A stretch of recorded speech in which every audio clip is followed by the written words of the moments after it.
I am now.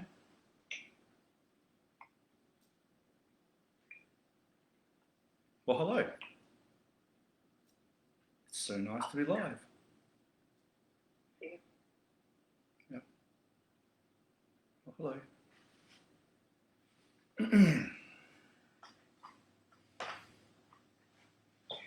Share.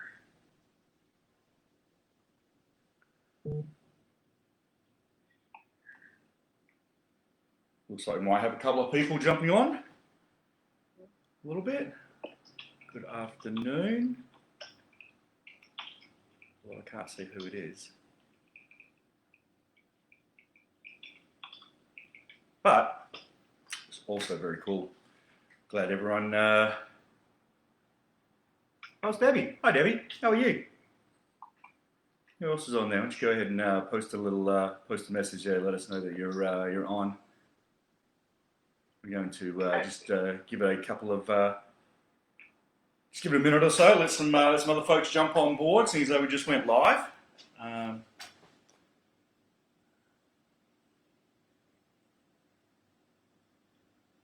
we've got some fun stuff to share today. Should be a fun program. I've been looking forward to this one. It's been a while since I've been on, so I'm itching to get back into the saddle and play hairdresser a little bit. Should be fun. Hey, Court. That's it. All right. James Palmer. Helton, for the second time today. That's it. All right, we'll just go ahead. We'll wait just another 30 seconds, and then we'll go ahead and we'll get started. Hope everyone's having a great day today. Had a nice weekend.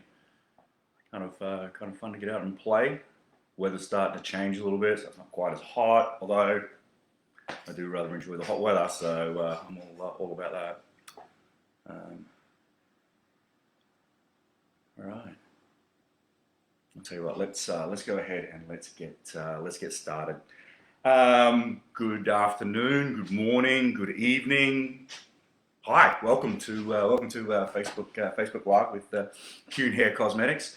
My name is Garth Palmer, and I am the Senior Creative Design Ambassador. And I got a program that I'd like to go ahead and share with you. One that I really, one that I want to say I struggled with, but one that was a challenge because it was actually a real life challenge in the salon for me as well. When we came back from our hiatus and went back to work, suddenly we had a whole slew of clients who came in with a lot of hair, and they kind of went one of two ways. They went, yeah, cut it all off, or they wanted to go ahead and to keep that. So what I found that I was doing a lot more of was reshaping and really trying to maintain as much length as I possibly could, so the some of my guests are playing with that length and enjoying it, but they really wanted to go ahead and start to have a little bit more activation, a little bit more motion, a little bit more movement to it. So so this was something that I found that I was at least half of my clientele went ahead and said, you know what, I love the length. Let's play with let's play with this, and let's sort of have a little bit of fun with it.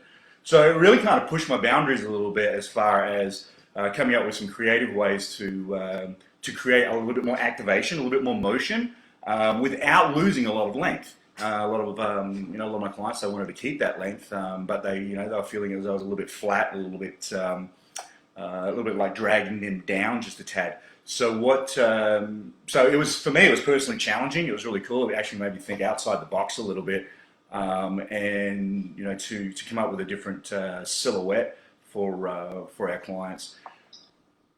With that said, I mean, we can go through and we can create a lot of layers, and we can create, and remove length to create that lift and shift that weight within the design. But what I sort of put myself through was I didn't want to lose a lot of that length. I wanted to create and play on that interior, as opposed to just removing length to create lift and to create motion. So, so by being able to sort of couple that with some texturizing techniques and then some directional cutting, I was able to maintain a lot of that length, give them exactly what it is that they were looking for, and we started to travel down a couple of avenues that my clients wouldn't necessarily have gone down because they were kind of forced to grow their hair out. The big thing with this was I had to spend a lot more time with my consultation. So in talking with my clients and finding out exactly what it is that was causing them any drama or any challenges, and then isolating those, and then they basically told me where they wanted to, what I was allowed to go ahead and do. It's like I've said before, you have a client who comes in and says, "Don't take anything off the length. I don't want a lot of layers, but I need some motion, some activation."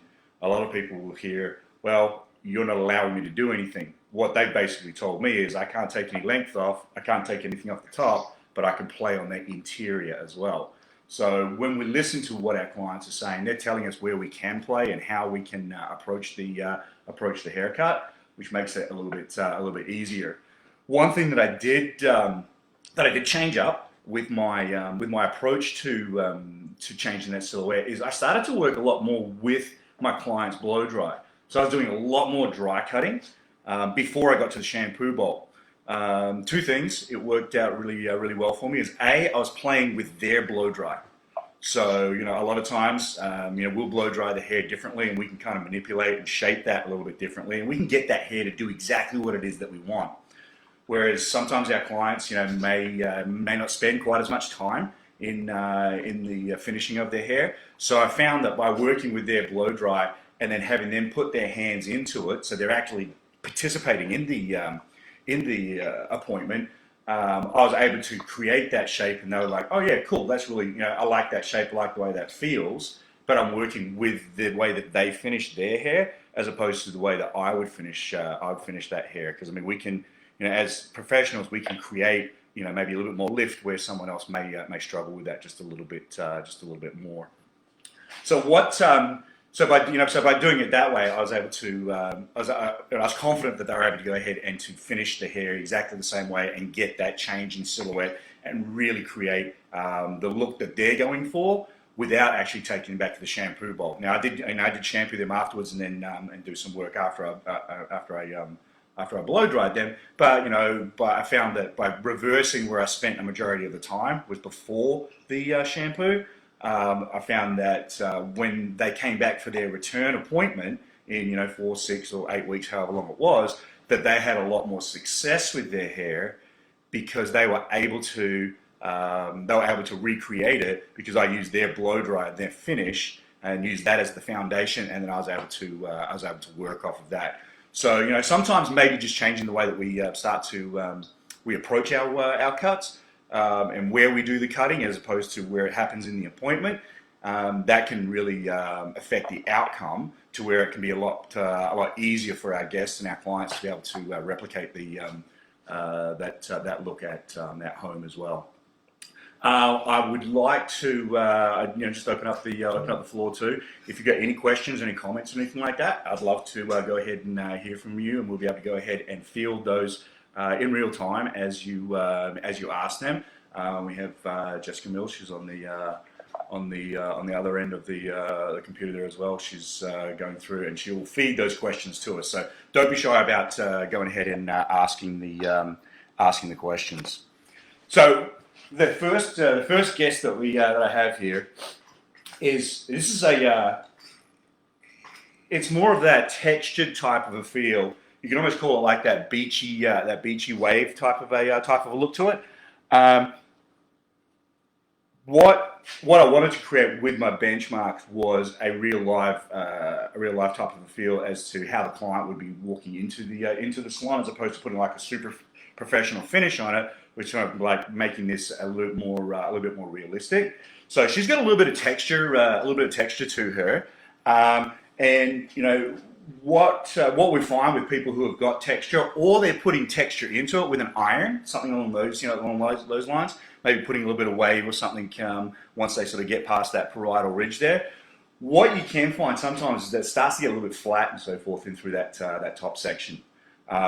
And rather than, taking too much hair out and creating super short hairs which go ahead and start to stick up, they still want to have a little bit more of that glass type of a glass-like finish to it. So by the way that we remove that hair, the way that we start to create that silhouette, is we want to be really mindful and be purposeful as to where we're removing that that bulk and that hair there as well. So what I'm going to do, just to start with, is on the very top, I'm just going to take a section, a horseshoe section. I'm leaving out that fringe, so I'm leaving that down, and we're just going to secure that away. So basically, right at the parietal, or just a fraction higher than the round of the head there. What we're going to do is we're just going to section that hair out, and we're just going to lightly clip that away. What this does is this is going to free up everything in this section right here. And by freeing that up, we've got a clean workspace where we go ahead and really see exactly what it is. But this hair here is going to push and prop that hair up that's sitting on the top there. So when we couple that with our products that we can utilize, it goes ahead and starts to create a little bit more of a good foundation for them as well. So I'm going to move her so she's looking straight into the mirror there. Now in the sides, and you want to be careful too, you don't want to start any of your texturizing or any of your internal layering right on that front hairline, because if they do like to pull that hair back into a ponytail, we don't want to create any small hairs that are going to start to pop out, which then become cumbersome for them as well. So for the purpose of our cut today, I'm just going to secure that off and just push that away. So once that hair is out the way, then I'm able to go ahead and I've really got my clean section and my area to work on. Now, when we're dealing with just a little bit of texture here, like this, a lot of times trying to point cut that is going to be somewhat challenging.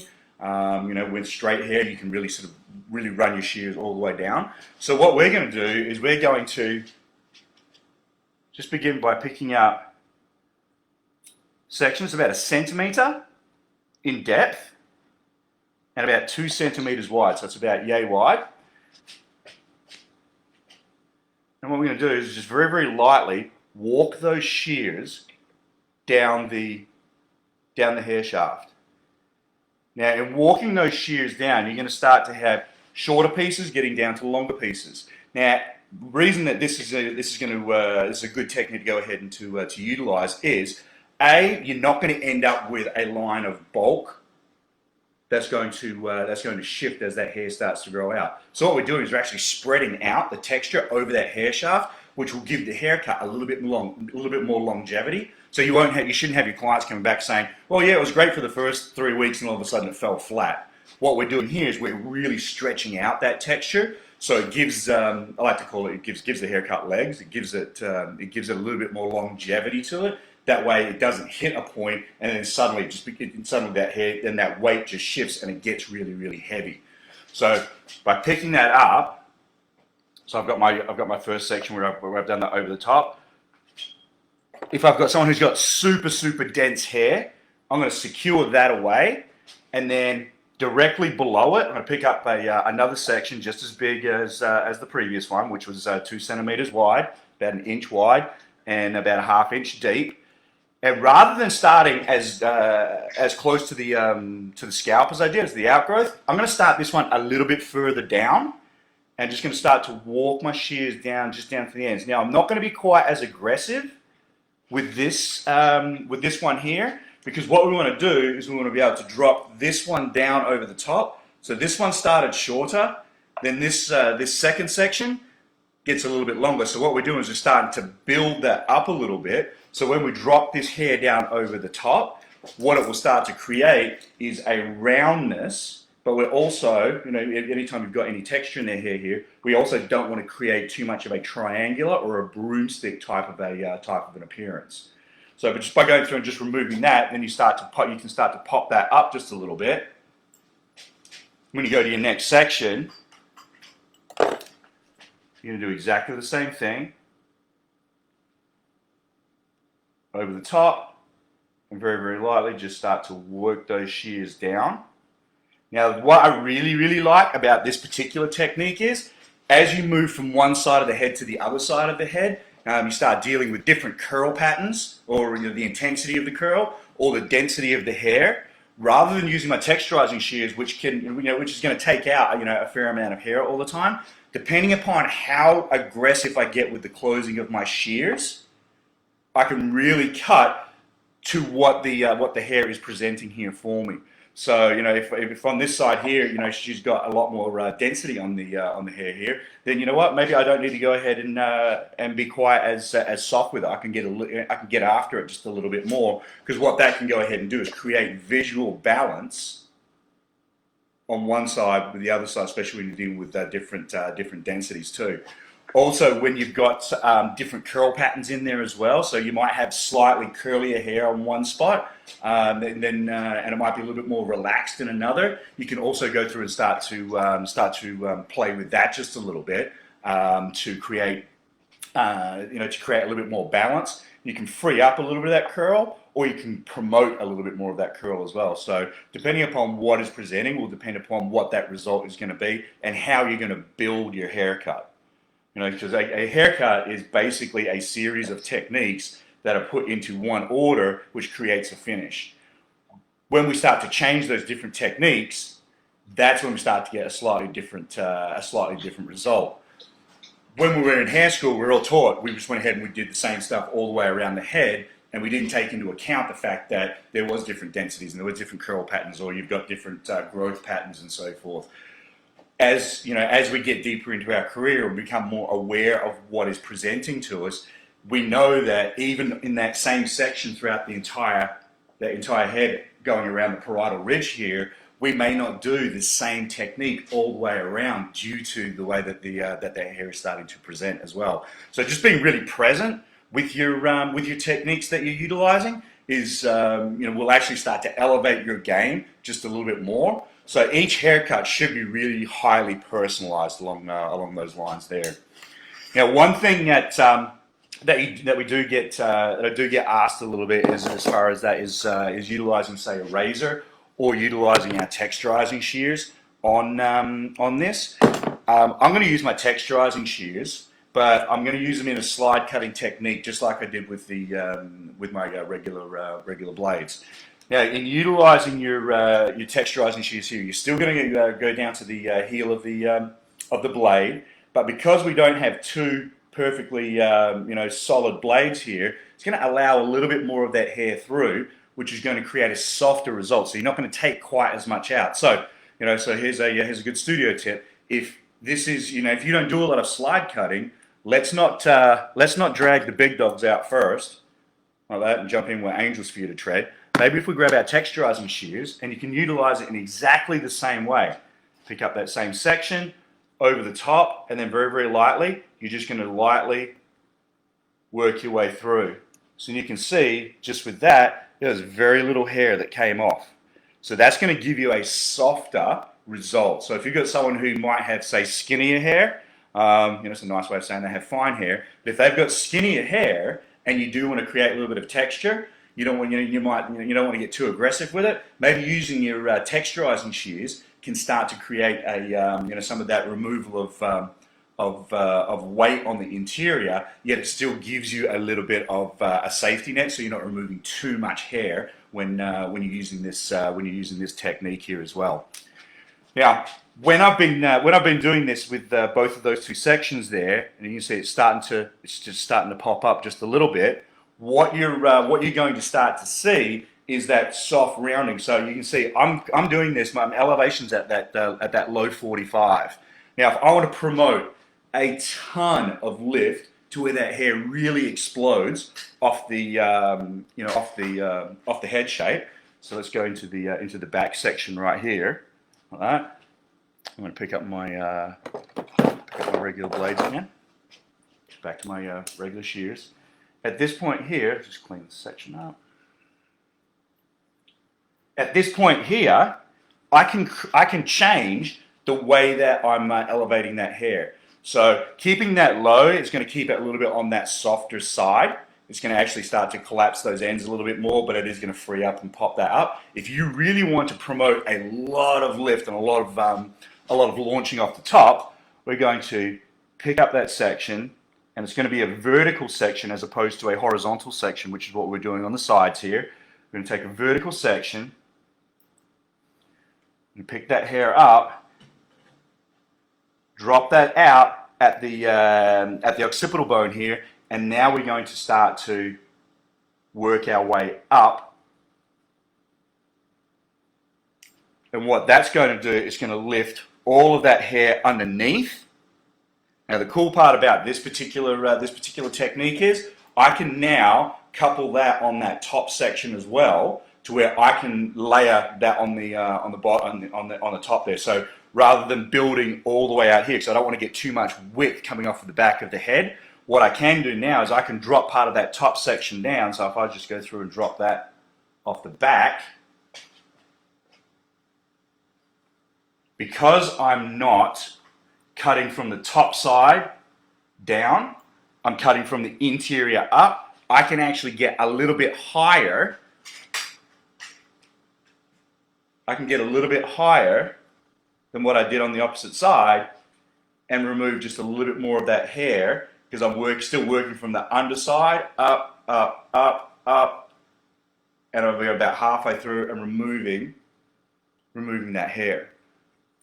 What that's going to create is when this hair drops back down over the top of it, it has no option but to sit up and really launch off of the crown of the head.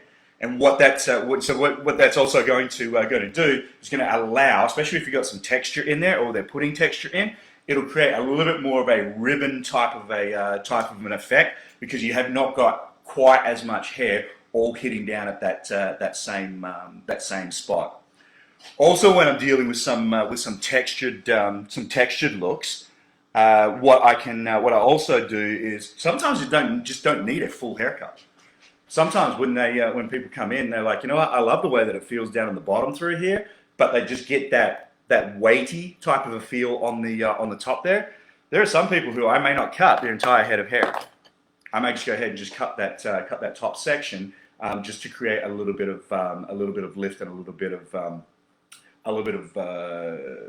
motion, just so it doesn't get too flat sitting down on the head there. So that's two techniques that we've got that you can utilize, and you can do this on either textured hair or you can do it on straight hair as well. And what it will, like I said, what it will do, just in changing your elevation and the way that you cut, is going to give you a different result. But they are very different, and one is a little bit more aggressive. So if you're looking for softness to remove some of that weight, maybe collapse down here just a little bit and promote just a little bit of lift. Taking your section from that, from the parietal, and then going to a low 45, that's going to give you a softer type of a feel. If you feel as though you need to remove a lot more hair and be a little bit more aggressive with it, change that elevation from that low 45 and change that to a high 45, and then as you're still cutting, you're going to put that hair into motion to where it gets almost vertical. Now the difference with cutting down and cutting up, when you're cutting up, you do run the risk of putting too much wrist into it, and you may remove too much hair. So be careful with that.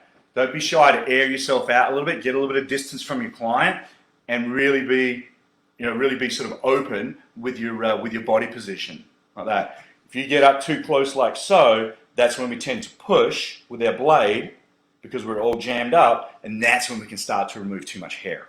So just be aware of that as well. But these are really cool techniques when you start cutting from that inside out. And this is the bit that I like about this, and what really sort of attracted me to using this a lot more now, is that I still have not cut anything on that top section.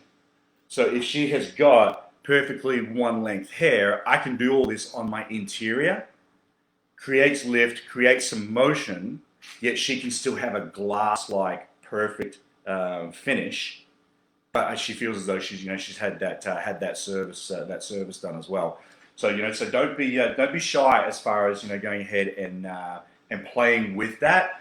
You can also couple this, because right now we've just been playing just within our vertical section. And when I'm talking about our vertical sections, I've got our vertical sections on our doll here. I'm staying, when I'm cutting, I'm staying in each of these sections. So there's no over direction. All I'm playing with is my elevation, like that. Now, if you have got someone who has got like pretty dense hair in the back through here, yet it's fairly skinny, or they don't quite have that same density into the back, you can begin to change where you're cutting that. So you can move that hair from here and bring that back.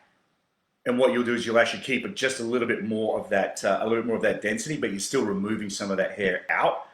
So over directing that hair back, you can start to play with that just a little bit as well. So be aware where the hair lives, where it originates, as to what as to what you're asking it to go ahead and do. When we break that down even further, basically where we're playing right now on this doll is everywhere in here and in here. That's when we're down at our low 45. When we go to our high 45, we're just crossing that threshold at that parietal ridge. So this is a visual representation of the areas of the head. But you can see we're not playing up here at all. All we're doing is we're playing just on this section through here, which is going to promote a little bit more lift or a little bit more volume off the side or off the back, especially in the back through here where it might tend to might be fighting the crown, might start to find some curl patterns and so forth on the on that crown area. Just going ahead and freeing that up as well, especially if you've got some texture in there. A lot of times it can get a little flatter, or the curl is not quite established itself right on the crown. So if you need to go ahead and pop that up a little bit, these are some great techniques to go ahead and to utilize, just to be able to free that up and create, just to create a nice, even look. The key, and I said this earlier on, but the key is you don't apply the same pressure around the entire head. Okay. Take each section and be really aware of how much hair you're picking up, but be aware how much hair lives there. It's like when when we were putting like 500 foils into someone's head. If you put the same on one side as you do on the other side, one side's going to look blonder than the other, just because they've got a higher density of hair, or they've got less hair. I mean, there's a lot of different factors in there, so we have to really treat each section of the head, or each vertical section of the head, almost like it's its own little haircut. So not only are you using the same technique all the way around the head this way, but you're using different techniques depending upon where it sits. Especially if the hair gets a little bit skinnier going towards the hairline, or or if they gets like super dense behind the ears, or at that crown area. So when you start to cut in that fashion, what you're actually going to do is you're going to give a better balanced haircut. And not only would it be more visually balanced, but it's going to be a lot easier for our clients to be able to replicate their look, or the look that they're going for, just because we haven't gone in and just done a cookie cutter haircut throughout the whole thing. We've given them that highly personalized service that I know each of us are striving to go ahead and to give them. So spend a little bit of time in that, and then I think what you'll find is your haircuts will actually have a little bit more longevity, like that. My screen is saying that we're having trouble playing this video. Am I still up? I guess. Huh. Well, I'm just going to keep on going. How about that? All right. So that was our textured look. And that's like I said, it's great to do when your client immediately sits down in the chair. Like I said, playing with their blow dry and then playing with their finish, you're going to find you're going to get a lot better results, and your haircut's going to last a lot longer. Okay. My next doll. Okay, is that in center? Because I have no picture here. Okay, all right, so This one obviously does not have a lot of texture. To it. It's a little more on the smoother, sleeker type of a finish. And once again, if we've got someone who wants to play on that interior there, obviously when the hair doesn't have any texture to it, if it's a lot sleeker, it's a lot more shinier. I don't want to say we have to be more purposeful with this, but we have to be aware, because when it becomes really, really smooth like this, a lot of times that hair can go ahead and start to pop out of the design. So when we are playing with this, now I am going to use my texturizing shears for this, and I'm going to stand right here. That way you can see the dark hair against the dark color.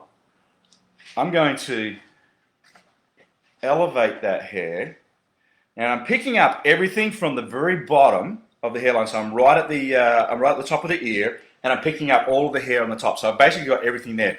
My elevation is going to be initially at 90 degrees horizontal. Then we're going to just very, very lightly start to lift that up a little bit. Okay, so creating just a little bit of elevation in through there, and utilizing my texturizing shears, I'm going to start to pull that out. Okay, what this is doing, that's going to start to remove some of that hair just off of the ends. By removing that hair off of the ends, what that's going to do is going to create a little bit of a rounder shape, because we've taken the weight out from the very bottom. The difference between this and our last one, although we were removing weight from the bottom, we were spreading so much more of that texture out on the interior that that this is going to leave this a little bit more on the bulkier side. So what I'd be doing with this here is I'm going to continue just to free up some of these ends here, and I'm going to couple it with some product. So when we start talking about removing weight and keeping some of this length here, what I want to do is I want to make sure that I'm introducing my product story really, really early to my clients, and giving them the features and benefits of them. So with this particular look here, a lot of times people don't necessarily want it to be too smooth or too silky. So at that point here, I'm going to introduce just a little bit of right here. Okay, so this is our this is from Style, and this is our spray wax. So I'm going to utilize this as my cutting tool. I'm just going to spray just a little bit of that in, and what this is going to allow me to do, it's going to allow me to build my haircut. Remember, I'm going to take it back to the shampoo bowl and then and shampoo her out afterwards. But this gives her an idea as to how it can feel with her blow dry once again. I know I keep harping on her blow dry, but at this point here, what we're doing is we're starting to play with the hair as it presents for her. So I'm going to move a little bit further forward, and I'm going to pick up a section in front of the previous section that I just took. You can see it right here. Okay. Now I'm right down onto that hairline in front. I'm going to elevate that, create a little bit more length, and then just start to work my way out onto those ends. What that will start to do, it's going to start to create a little bit more of a shattered type of a feel through there, and then we can just go through and we can dust off and take off some of that extra length. If I wanted to, so I've also got this long heavy fringe that's sitting here. What I can do is I can start to elevate that a little bit higher. So I'm going to take that to a 45 high,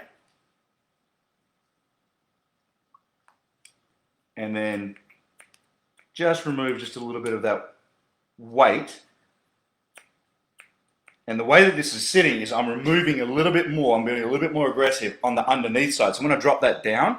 What it's actually going to do is it's going to start to roll a little bit more, and it's going to create a bevel into her face.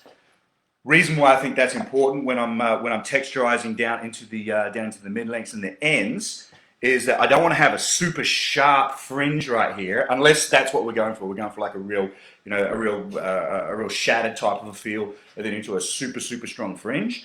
But what this is going to create is going to create a roundness here. So I want to continue that roundness down into her fringe area as well. So continuing to work through the fringe. So again, elevate that hair. I'm going to go to the side right here, that way you can see it. And Yes, I have a question for you when you're ready. And you can see it's a diagonal in and out. What that's going to start to create is that beveling into the face. But here's the cool part: it still leaves it super glass-like on the top. So so you're not creating surface layers or texture. It's all underneath, and it's starting to collapse and roll into her face. Jessica, we had a question. Yes. Are you using texturizing shears or regular shears? These are texturizing shears. Can you put them into the camera a little bit closer? And then can you explain, because as I'm watching too, can you explain the feeling of the motion that you're doing as you're cutting? As you're cutting, okay. So are you closing all the way. What does that feel like? Okay, so when I'm cutting this hair, okay, so what I want to do is I'm elevating that hair up to that 45 high. Okay. Now, as I'm cutting, I am indeed closing the entire shear, so it's not a sliding. You're not ripping that hair through. It's a in, out, in, out, in, out. So as soon as I'm completely closed, I'm just dragging that hair out. I'm seeing it again, and I'm making another cut. Then I'm moving it a little bit further out and further out. The cool part about being able to do it this way is, if you've got someone who has got, really, like a widow's peak or something like that, and they maybe, they may have some high recessions. They may not have quite as much hair on either side of the fringe, but they've got a lot more in that center. By doing it this way, I can actually see how much hair is left, and I'm able to control how much I'm leaving out, how much I'm leaving. So if you've got someone who does have that widow's peak in through the front there, and it might be, the fringe might be a little denser through there, I could actually remove a little bit more of that to give a balance on those two recessions. That's what I'm talking about, where you get into highly personalized cuts, especially if you've got someone who wants to grow their fringe out. Maybe you want to, maybe you just want to sort of take some of that weight out so it's not sitting quite as heavy, but she doesn't want to remove any of the, the length. Taking a little bit of that weight out through there will actually pop that up, so it's not going to sit quite as heavy down onto her face. So once again, it's another technique as to being able to allow our client to maintain their length yet still have shape. Because there's nothing worse than saying, "Yeah, I'm growing my hair out," and it's just hair. It's not doing anything. So so at that point, then they're like, "I'll just see you in 6 months." You're like, "No, I need to see you every 6 weeks or whatever that time frame is, so we can continue to keep it balanced and give it a shape and give it a style." But just because they're growing their hair out doesn't mean that they can't have shape and they can't have style. It's just all about where we're removing a lot of that hair. Does that answer your question there? Yeah. Okay. Cool. Mm-hmm. So that's so that creates that, like I said, that beveling and that rounding down into the face. Now, when you get into the back of the hair, we've got so much more. We've got so much more hair when we get directly behind the ear. So when we go from that much hair down to that much hair, so we've got twice as much. So now, we can be a little bit more aggressive with that, and maybe remove just a little bit more of that hair.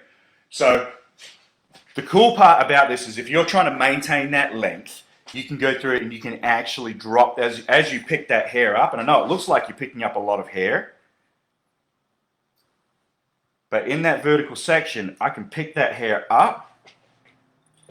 And what I'm feeling for now is weight too. I want to make sure that that I'm picking this up. And then as it starts to elevate, I'm maintaining my length down at the bottom through here, so that's falling out, so I'm not going to shatter my perimeter. That's a big one there. We don't want to texturize that perimeter too much, okay, unless they really need it. So as I start to elevate that hair up, I'm making sure I'm not going to create a hole behind the ear. So now I'm basically back to picking up exactly what I had on the sides through there. Okay? That up and take that out. Drops down, and you don't see any of those shear marks. So by utilizing our shears in an upward and outward motion, what we're going to create is a dispersion of the weight removal, and we're not putting in texture lines. Right? So we want to make sure that we're not just going through and just going cha-cha-cha-cha-cha-cha-cha all the way down. No, this is here. This is on purpose. So when we go to our next section, which is going to be like full-on interior in the back, so we're not dealing with any hairlines on the on the side of the head behind the ears. I can once again grab a hold of that hair, and then as I elevate that hair, the hair starts to fall out, and then I'm actually starting to recontrol the other hair and start to lift that out as well.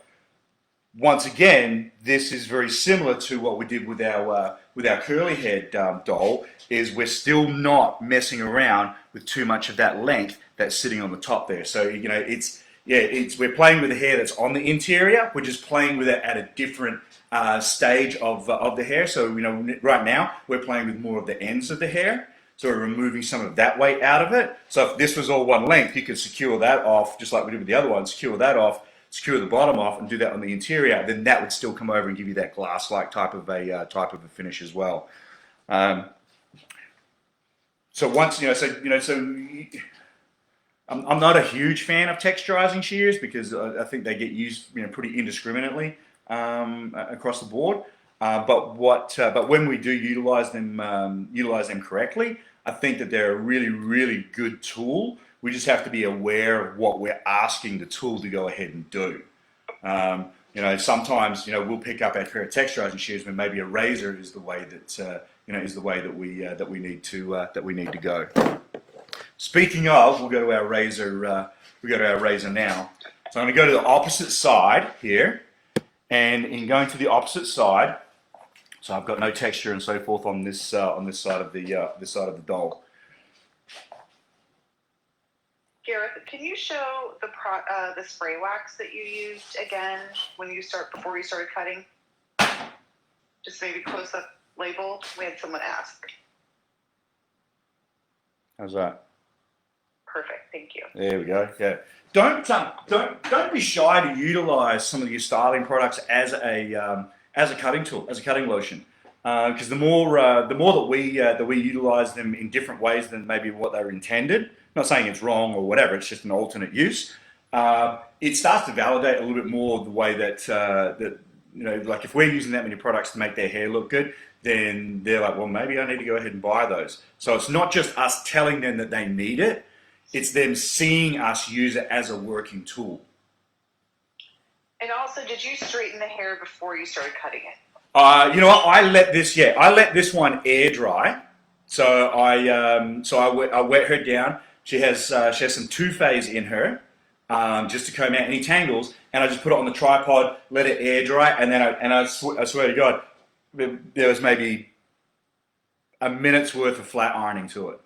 It was just, excuse me, it was just, I didn't want it to be, like I said at the start, I didn't want it to be, like a, salon professional finish on it. I wanted to, somewhat mimic what our clients would be, doing. So when I used my textured doll, I once again used just a little bit of two-phase in her, and then put just a little bit of gelée, some of our blowout gelée from Style in there, and I let her air dry. I scrunched her up just a little bit and just put her on a tripod, and she air dried overnight. And just used I just used just a little bit of Brilliant Gloss Spray as my cutting lotion on here, just to help so it doesn't get too frizzy, just to give it a little bit of slip to the hair as well. So like I said, don't be shy about utilizing your products and and really showing people how you can utilize them, but encourage them to get their hands into the hair as well. So, so if I've, if I'm using the spray wax on someone, I'm going to tell them and say, hey, listen, this is spray wax. And they're like, oh, it's not going to be too heavy, is it? Well, let them experience it. We keep talking about, people come to a salon and having having an experience at the salon. Well, let them get their hands in there, let them feel it. If they like the way that their shampoo smells at the shampoo bowls, grab a bottle, let them smell it again. Chances are they're probably going to take it. So put the product into their hands and let them experience it in their hair as well. Okay, so on this side here, we're going to go to our razor, right? And our sectioning is going to be the same as what we had just done with our texturizing shears. Okay, now this is going to be a little bit more directional, whether it's going to be either forward or back. We're going to be pushing it that way because we're not going to be cutting up and we're not going to be cutting down. Okay, so those of you who have been on any of my previous Facebook Lives, I'll show you a technique where we can bounce the razor to create lift, and just bouncing that all the way up, and you just start to remove some of that hair out, and that will create lift from underneath. Okay, if you want to remove a little bit more of that bulk, kind of like what we were doing with the texturizing shears, what we're going to do here is instead of taking horizontal sections, we're going to take vertical sections. And let's just say she likes to have this and she wants it to push forward. So I'm going to elevate that hair. You'll notice my hand position is over the top. My elevation is at 90 degrees horizontal here. And rather than this way or this way, we're going to come in from the side and just start to very, very lightly just move that. And I'm very, very lightly moving forward. What this is going to do is going to start to create a slight push because we're directionally cutting, but it's also going to start to take out a little bit of that weight out of those ends as well. It's going to give you a very similar result to using your texturizing shears the way that we did it on the opposite side. If you've got someone who's got more hair than an English sheepdog, I mean, it's like cutting a Yeti, right? And they've got so much hair. At this point, you can pick that hair up, drop that base out, you can subsection that, and then using your razor just like a pencil, and you can, rather than being flush this way, we're going to go through it and really carve out a little bit more of that hair. So you can see that can be a lot more aggressive, which can then start to give it a little bit more of a piecier or a separated type of finish. When we go ahead and we do that throughout the entire head, all right, and this is going to tie this back into our product conversation. So we're just carving. Gareth, are you using a guard or no guard? On my razor, it's a safety razor on here. On this is on I believe it's a Castro blade, like that. Mm-hmm. Yeah, you can just put it on there. But what this is doing, this is going to start to create a ribboning or a separated type of a feel. So if you've got one of the clients who likes to have those pieces, pulled forward, what we can do here, and I'll go back to my spray wax here. Okay, we've already created some of that separation just in the way that we have started to cut that. So rather than elevating that hair and trying to deep point cut that out where the hair doesn't live, this is closer to where that hair lives. We can actually remove it, take that out, drop that down, and then we can just, you can take your spray wax, very, very lightly, just start to apply some of that product in there, and it will naturally start to ribbon as you start to work that hair forward. The cool part about this is that we've spent, we're at 49 minutes thereabouts here. We've spent the last 49 minutes talking basically about a texturizing technique or a way that we can create a different silhouette. We haven't touched the length. We barely touched the fringe area. We gave you a fringe technique in there. So rather than the big change being going from short to from long to short, maybe the big change is being able to pop that hair up, create a different shape, a different silhouette, whether it's on straight hair or whether it's on curly hair. And all we did was, if I look at the floor, there's barely any hair that's on the floor. But here's the cool part about that. And I had a conversation with a stylist not long ago about this. Don't judge don't judge yourself by the hair that's left on the floor. What our clients are paying for is the hair that's left on their head. And we're the professional to know what technique we can go ahead and use to create that look. So if there's not much hair on the floor, yet it's a remarkable change. They don't need to have that much hair taken off. But if it's that remarkable, you did your job. So we don't get charged for the hair that hits the floor. We get charged for the hair that gets left on their head there. Okay. So these are just a couple of techniques. You can see it's pretty aired out.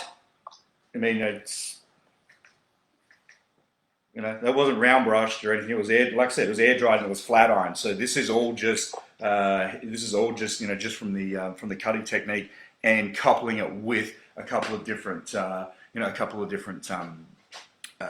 styling products. So I know that if you've been on any of my lives before, I'll use 6 cans of Brilliant Gloss Spray or 42 things of Too Faced or whatever. But don't forget about some of the hidden gems that we do have in our retail line and our style line.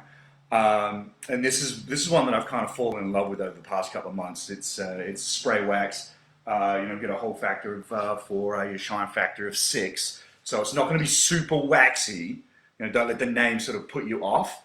But it's a really, really good product, especially if you're looking for maybe a little bit of a lived-in type of a feel to it. You want to get a little bit of that piecier.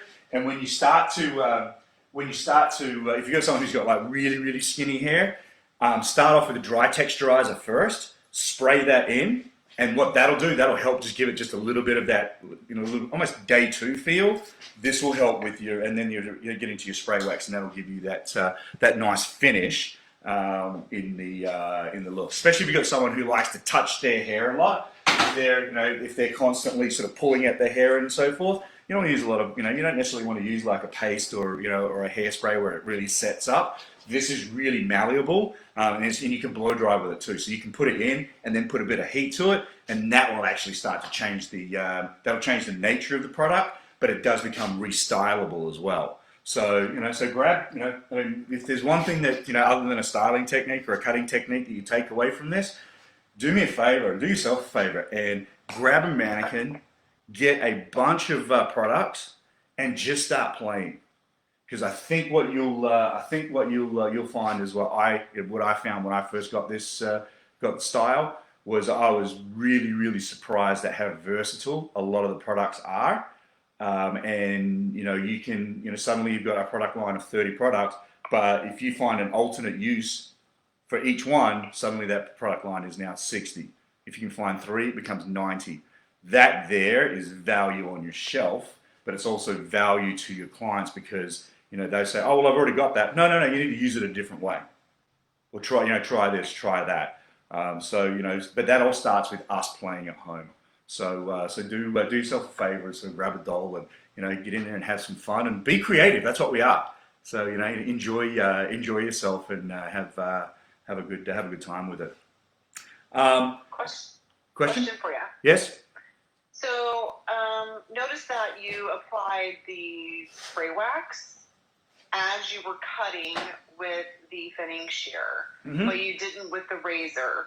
Is there a reason why? Yeah. So the question is, why did I use the spray wax when I was using the texturizing shear as opposed to using with the razor? The texturizing shear, I was closing it and then moving it out. Whereas with a razor, and if anyone's ever had a razor cut, you don't want to feel that pull, that tug on your hair. That's one of the most off-putting things that you can possibly have. So if I was doing the razor, I would maybe use a little bit of brilliant gloss spray to create a little bit of that slip and give it a little bit of, so the blade's going to glide through it just a little bit. So that's more about comfortability for the client and the ease of using the tool there. So I hope that answers your question. Perfect.